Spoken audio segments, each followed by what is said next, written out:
यम के दूत कहते हैं हमारे यहाँ नरक में वही गिरते हैं जो संसार में मोहित हो रहे हैं, पुत्रों की वजह से, परिवार की वजह से खोटे खोटे काम करते हैं। और मैंने पूर्व में बोला, ये जितनी भी ठगियाई, बेईमानी, ये जितना भी सब कुछ किया जाता है सब बच्चों के लिए, परिवार के लिए किया जाता है। आदमी का अपना कोई खर्चा ही नहीं, वो तो एक पेंट में साल निकाल दे। उसकी एक थिंकिंग, एक दिमाग में सोच बन बैठी है, बच्चे को इतना पैसा वाला कर दूं कि इसको हाथ ना फैलाना पड़े। और ग्रंथ ये कहते हैं कि उसको संस्कारी बना, उसको पैसा मत दो। पैसा तो 20 नाखूनों से वो कमावे, उसको इतना योग्य बना दो कि तुम्हारे धन की जरूरत ही ना पड़े उसे। आप में ऐसे बहुत लोग हैं जिनको मम्मी पापा की एक चम्मच ना मिली हो, आशीर्वाद मिला है, एक चम्मच भी नहीं मिली। उन्होंने भैया अपनी शालीनता, अपनी कर्मठता और अपने पुरुषार्थ के द्वारा सब कुछ तैयार कर दिया।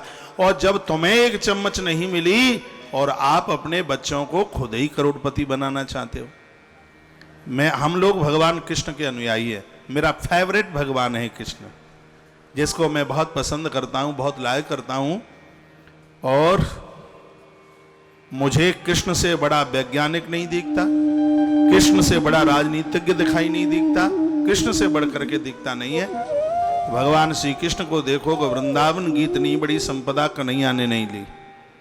नाना जी का इतना बड़ा साम्राज्य, उग्रसेन का मामा तो सिगरे मर गए, नाना जी का इतना सब कुछ पड़ा हुआ था, लेकिन मेरे भगवान ने नहीं लिया। मेरा परमात्मा तो सागर के टापू पर द्वारका बनाता है, तभी तो यह कृष्ण है। अपनी द्वारका अपने हाथों से बनाओ। मम्मी पापा के पे ही गरजते रहे तो क्या हुआ, 20 नाखूनों को प्रयोग में लीजिए। राम जी को देखिएगा, राम जी ने ना तो बाली का लिया कुछ भी, हाँ बाली को गुड़मुड़ू किया तो सुग्रीव को भी तो गुड़मुड़ू कर देते हाल ही, लेकिन उसका भी नहीं लिया। और उधर दशानन रावण के पास कितनी संपदा थी, भगवान ने छुआ तलक नहीं। इसलिए तो हम इनकी कथा सुनते हैं।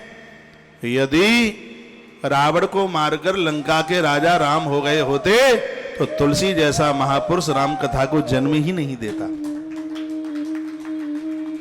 और कृष्ण मथुरा के अधिपति उग्रसेन की सत्ता के मालिक हो गए होते तो भगवान वेदव्यास जी भी भागवत जी को जन्म नहीं देते। ये भगवान इसीलिए तो हैं, इन्होंने कभी किसी का कुछ लिया नहीं है, सब अपने हाथों से बना के तैयार किया। और आप भी उस समय भगवत तत्व को प्राप्त होंगे जब आप भी अपने हाथों से कमा करके सब तैयार, माता पिता के धन के ऊपर आप ऐसा आराम करते हैं। ये तो कोई बहुत बड़ी बात नहीं हुई, क्या बड़ी बात हुई। हम तो इसी सिद्धांत के आदमी हैं, ना तो हमें गुरुजनों का कुछ भी मिला, चाहिए भी नहीं था।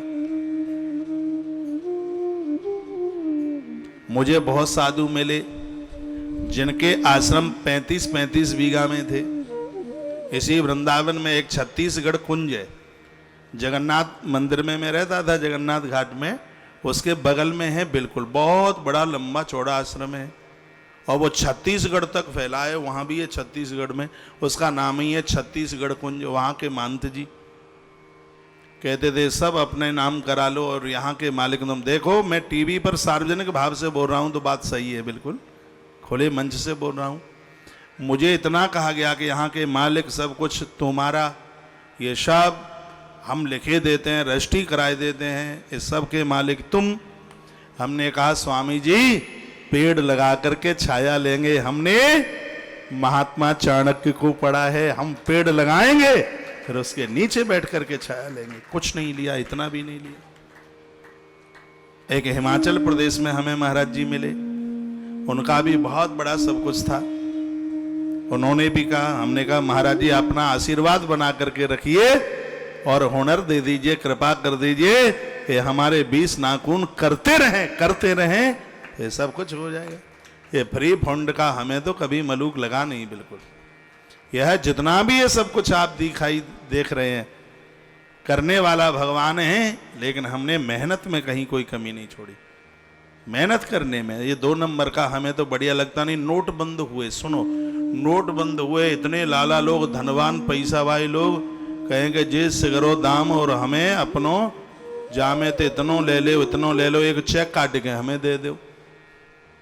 हमने कहा 100 काहे को, तुम्हें इतनी कथा करवे की जरूरत ही नहीं पड़ेगी, 3 करोड़ हमें ही दिए देते हैं, 2 करोड़ धल लो, 1 करोड़ के चेक दे दो।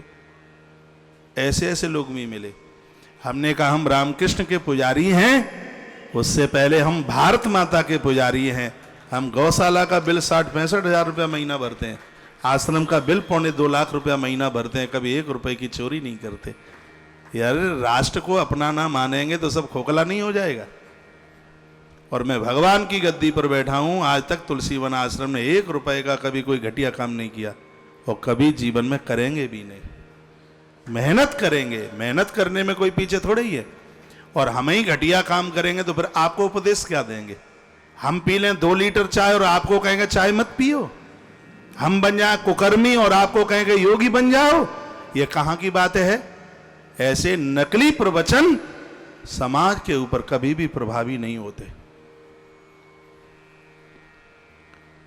एक बार जयकारा लगाओ भगवान के नाम का, बोलो बांके बिहारी लाल की जय है। मैं आप सबसे निवेदन करना चाहूंगा, जहां प्रवचन चल रहा था वहीं आ जाइए, बच्चों को कर्मठ बनाइए। उन्हें दुनिया भर के प्लॉट खरीद खरीद के दोगे, भाई तुम निकम्मा बना रहे हो, वो क्या करेगा फिर? सिगरा तुम ही सब कुछ कर दोगे। परमात्मा तुम्हें इसलिए ज्यादा पैसा दे रहा है कि बगीचा लगवाओ, गरीबों की सेवा करो, दीनों की सेवा करो, राजमार्ग बनवाओ, प्याऊ बनवाओ, टंकियां बनवाओ, अगले जन्म में फिर राजा बन करके तुम्हें जीवन मिलेगा। ये करो सब।